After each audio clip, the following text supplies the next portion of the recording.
The Undelivered Message. Ito po ang title ng ating pag-uusapan ngayon. In 1910, there was a lady who sent a postcard to her boyfriend, which lived in Clifton, 15 miles away from her residence, Bedfordshire, England. And on it, she wrote the young man that she was pleased to have their relationship continued. And that postcard was received in Clifton 69 years later. 59 years later. It was in 1969 that the postcard arrived in Clifton. The young man died in 1929 without ever receiving the encouraging words that comes from the lady he wanted to marry to be his wife. That undelivered message of love, it was exactly the trouble with the world today. We have a message, and the only one who are capable of delivering that is the one who is holding the message. And if we will not deliver them, or that message of love, it will be a great loss of time. And in one of the meeting in the district, representative reported, we have no apostasis, we have no baptism, we have no transfer, we have no births, we have no marriages. And pray that God will help us to hold on to our own. But it's not the case, because how could they hold on their own if there are no baptisms, there are no apostasies, but there are also no birth, there are no birth, and there are no marriages. So it's impossible for them to hold on that. And another representative reported the young man sat under his breath. He said, "We are frozen." Then, if a dead church we will not deliver God's message of love to the people.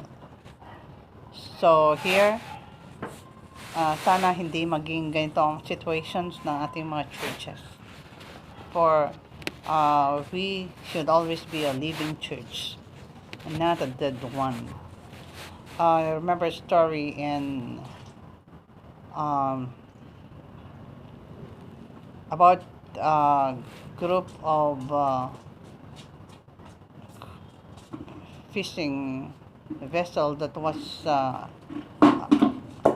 routing the area in the Arctic Ocean.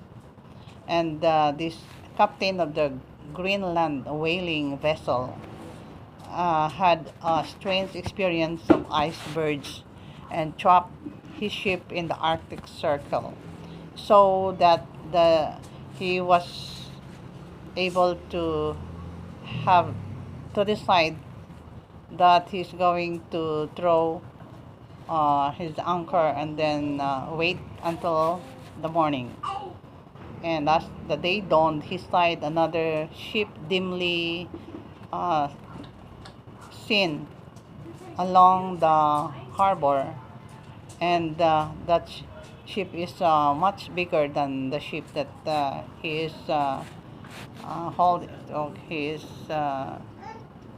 maneuvering. And he and his crew decided to look into that bigger ship, and they found their way into the open lanes on the space to the mysterious vessel. And boarding the ship, they found that the crew were dead. Some were lying on the hammocks, others are lying on their decks where they haven't fallen. And he saw the captain of the ship as if he is writing on a logbook. And when he read the last entry in the logbook was 15 years ago. So the captain was sitting at the table, lifeless finger rested on the logbook, and the ship has been um, floating sepulcher in the Arctic Circle for 13 years. So it was on that time that they have discovered it after 13 years. God forbid that this should be the description that will be given to our church. The church must be a living one, not a dead one. So if we have the message of love that we're going to give to the people today, we have to deliver right now. We have to give it at this time. When our pioneers have done their best in giving the message of love to the people on their time, now is the time that it will be given to us who are here today. So I hope and pray that we will be blessed and be challenged as well. May I read from Revelation 3:1. I know your works, that you have a name and that you are alive, but you are dead. So thank you for watching, and God bless us this evening.